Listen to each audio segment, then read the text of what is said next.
Welcome to this, our third episode of Through the Lens, TTLPRO here on Facebook and YouTube. My name is Jose with Signature Films and Photography. I'm Ryan Gonzalez of Gonzalez Photography. And Ryan, I understand today you're going to show us an awesome new toy that you just got. Jose, yes I am. I'm going to be talking about the Profoto B1. The Profoto B1 is totally self-contained. It doesn't need a battery pack. It is powered by a lithium battery, which is awesome. So how does that differ from any other light source? Well, it pretty much differs because a regular studio strobe, you're going to need to bring a battery pack and plug your cord into a battery pack, which has an added expense. There's battery packs that you can get out there, like the Bat Pack from Profoto, which is right around $1,800. You can get the one that is called the Vagabond Mini Lithium, and I think it's somewhere around $300 or $400. And also there's other battery packs out there. You can even make one if you just do a YouTube video or something like Google or something like that to make one. For $1,800, I think I'd rather rig something up with a car battery. This isn't going to work. Plug it in. It's not going to work. Nothing? Nothing. But dude, I can't imagine like lugging around the car battery, so why don't you just show us that light cannon? I will right now. Alright, so this is the new Profoto B1, and actually it's not really new, it came out last year, but the new thing that's going to be coming out for this year for Nikon is what's called the TTLN. Canon has had their, I think it's called the CTTL or TTLC. Basically what it is a trigger that allows you TTL capability from your Canon camera, and as of September 15th, Nikon. So this unit is totally self-contained. It uses a lithium battery. With this one battery you can get 220 full pops from the flash. And check the battery meter. So on this one it tells me that it's a full charge. The other cool thing about the Profoto B1 is that it has a USB port. So with the USB port, it allows you to do firmware upgrades. Kind of like your camera or if you're familiar with Pocket Wizard, their Flex system. Put it in here just like this and you're ready to go. So I'm going to go ahead and power on the B1. You hold this about 2 seconds, it turns on. You can notice that the modeling light is on right now, and you can just go ahead and turn that off. So we'll talk a little bit about the power. This is a 500 watt second, what's called a monoblock. Monoblock means that there is no alternate power source like back in the Novatron days when you had your strobes, but then you had to have another, like a battery pack, to power those strobes. You have channels very similar to what you have on your Nikon cameras, and you can change it from tenths of a stop to full stops. So I'll go ahead and demonstrate tenths.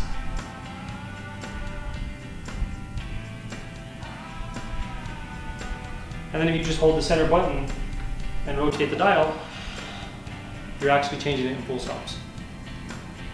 So the max power on this is 10, which gives you 500 watt seconds. And you can go down to 2, somewhere around 50 watt seconds, just like you would on your regular speed light. And to power it off, you just hold it, wait until those 3 bars disappear, and it's powered down. The other cool thing about the Profoto is it has an umbrella adapter. So you can put an umbrella in there, or you can put Westcott's soft boxes in there that are similar to an umbrella, and you don't have to have an added adapter. Profoto made some very self-proprietary rings, basically with their speed rings. They have a collar, which I'll be demonstrating here in a little while, and you can only use their rings. If you wanted to and you didn't have the capability to get the air unit, which I'll demonstrate here in a bit, you can actually use Pocket Wizards or any transmitter that you can buy. And I'm showing the other camera that it says sync. There's about a 1/4 inch jack that you can put in to use your cyber syncs or your pocket wizards or your radio poppers or whatever studio trigger you want to use. So what I'll do now is I'll go ahead and demonstrate how you put on a softbox on the Profoto. Profoto has their own special design for their collar that works on their lights. Basically what it is it's a spin ring that's used for any type of modifier you want. I've had Photoflex modifiers for several years, and I didn't think that it would change the quality, which I was correct. It really didn't change the quality. I'm getting soft light out of these soft boxes anyways. So as I'll demonstrate, all you do is you put the light onto the B1, and with this collar you just cinch it down and it's not going to go anywhere. So I'll go ahead and put the softbox on now. What you do is you just put the ring around the B1, kind of wiggle it until it gets on there. And once it's on there, then you can see that you can wiggle it. And these are different indicators on how far the light goes in. My experience with this is with a softbox, you want it around the 4, maybe 5 range. If I had like a parabolic reflector, it tells you basically where it's going to give you certain degrees of flash spread. And with the softbox, you really don't have to worry about that. You're just looking for soft light. And like I said, you just cinch it down and it's not going anywhere. So this is really awesome that Profoto did. And to demonstrate the quality of the light, I'll go and turn on the light, turn on the modeling light, move this forward just a little bit and up, and basically just turn it towards me, and you'll see that it gives you a really nice quality of light. Okay, so now that we're talking about the Profoto and having it on and showing you the quality of the light, I'll go ahead and grab the air unit. This is the Profoto air unit. It is a fully self-contained transmitter, and I believe you can use it as a receiver as well, because it does have an in and out port. So what I'll do is I'll go ahead and power on the air unit, and you'll see that it is on. And with this air unit, you can turn on or you can turn off the modeling light. So I'll go ahead and turn it off. You notice it turned off, and I'll go ahead and turn it back on. You can change the power of the flash as well.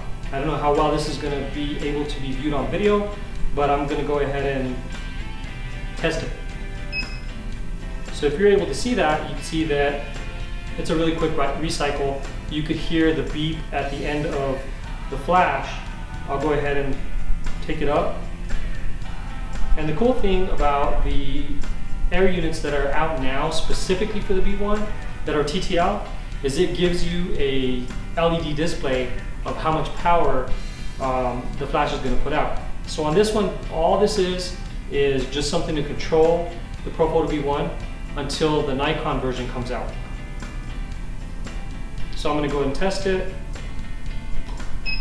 And you'll see how it had a little bit of a longer recycle time, and the flash was really, really powerful. So I'm going to go ahead and turn off the modeling light and talk a little bit about the air unit. The air unit is specifically for Profoto lights. The D1 series as well as the B1 series. The D1s you can get in 250 watt seconds, 500 watt seconds, and 1000 watt seconds. I particularly use the 500 watt second because I use it on weddings, I use it on senior portraits, I use it anytime that I'm outside because I have the capability of basically 10 speed lights. So there's no more putting 3 speed lights on a stand and kind of crossing your fingers and hope you get enough light on your subject.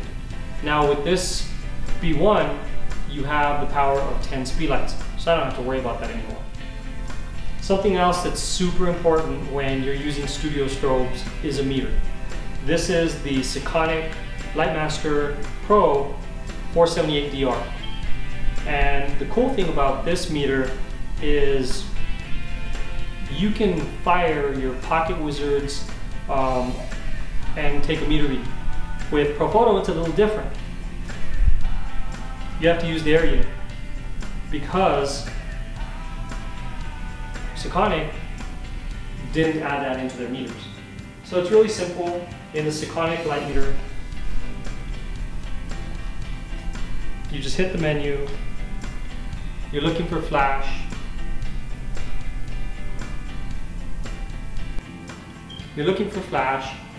and on this one it has two, which the bottom one would be for your pocket wizards, so it sends out a radio signal, and on the top one, all you do with this one is you push the button and it's going to wait until you fire the strobe to give you a reading. So we're going to do that now. So I'm going to go ahead and turn on the modeling light, just telling me that the flash is operating. I'm going to go ahead and push the button on the Sekonic until it starts to blink. And it's blinking right now. And I'm going to go ahead and hit test. And here, probably 2 feet from the light, it's giving me f10 at ISO 100, shutter speed of 200. The other thing you want to remember is right now Profoto does not have the capability to go into hypersync. So you have to remember that in studio you're limited by 1/200th of a second or 1/250th of a second sync speed. So you can't go 500, you can't go 1,000, you can't go 8,000 like you can with hypersync. So that's another, kind of pro, but also a con, because some of the photographers that I know are using hypersync, but they're using a whole bunch of flashes and it's just a bunch of craziness. So with just one Profoto B1, I'm able to create the light that you would get in a studio simply with just one light, a meter, and the air unit. So I'm sure you're asking, how much is this Profoto B1? Well, that's where it's a little bit of an investment. You're looking at $19.97 on B&H and Adorama's website. If you're a student, you get a really good discount, but you have to have a calendar or a schedule that shows that you're going through like a photography course, and Profoto still has to be able to approve it. And for that, you're looking somewhere around the $1,500 range for that light. So now what I'm going to do is I'm going to talk about what we used to do before the Profoto came along.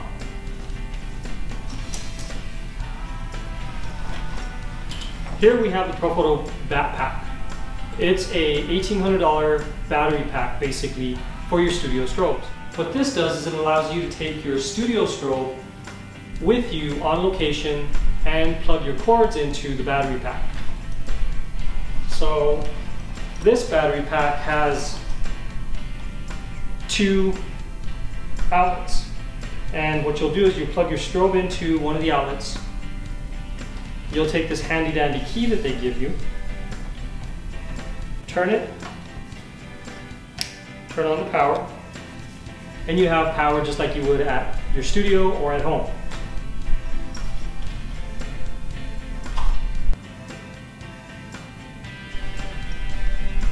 The downside to this battery pack is it is super heavy, and it becomes a little bit cumbersome to take on location because it's heavy. This thing probably weighs somewhere between 20 and 25 pounds, maybe even more. But the cool thing that the guys at Profoto thought about was portability. So you have straps just like you would have on a backpack. So you can strap this thing to your back, take your strobes in a bag, walk up a mountain or wherever you need to go so that you can use your studio strobes on location. So that's the way we used to do things. Thank Profoto for coming out with this Profoto B1, because it allows us to take studio strobes on location and not have to worry about that huge backpack or that huge battery pack or whatever source you're using for electricity to power your strobes. Profoto B1 is going to change the game for wedding photographers, senior photographers, and it already has. To have that portability in one unit is just amazing. And then all you need to do is bring your lighting modifier, whatever it would be, your octabox, a beauty dish, your rectangle soft boxes, an umbrella, whatever you use as your modifier on location with that portability. It's just a win-win situation if you ask me. So when I go on location, I prefer to take the Profoto B1 on location because I don't have to take anything else besides the modifier and the B1. If you have any questions on the Profoto B1 or any questions on how I do things on location using a studio strobe and having to stay at that sync speed, but maybe want a shallower depth of field, just ask us on our Facebook page, and I'll be happy to answer any questions that you might have. All right, man. Well, it's kind of cool that you showed us all that, and I was just thinking that I know it's about $2,000, but how much would like 3 or 4 speed lights set you back? Well, you figured that a speed light is somewhere in the $500 to $600 range, so multiply that by 10. You're way up there. I mean.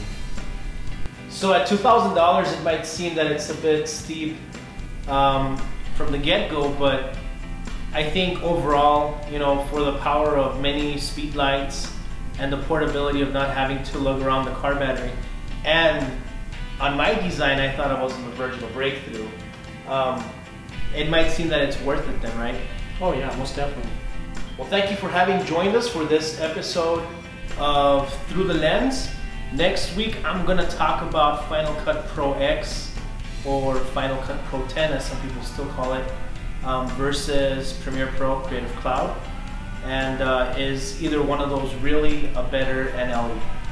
That's it for this show. I'm Jose. I'm Ryan. And this is Through the Lens.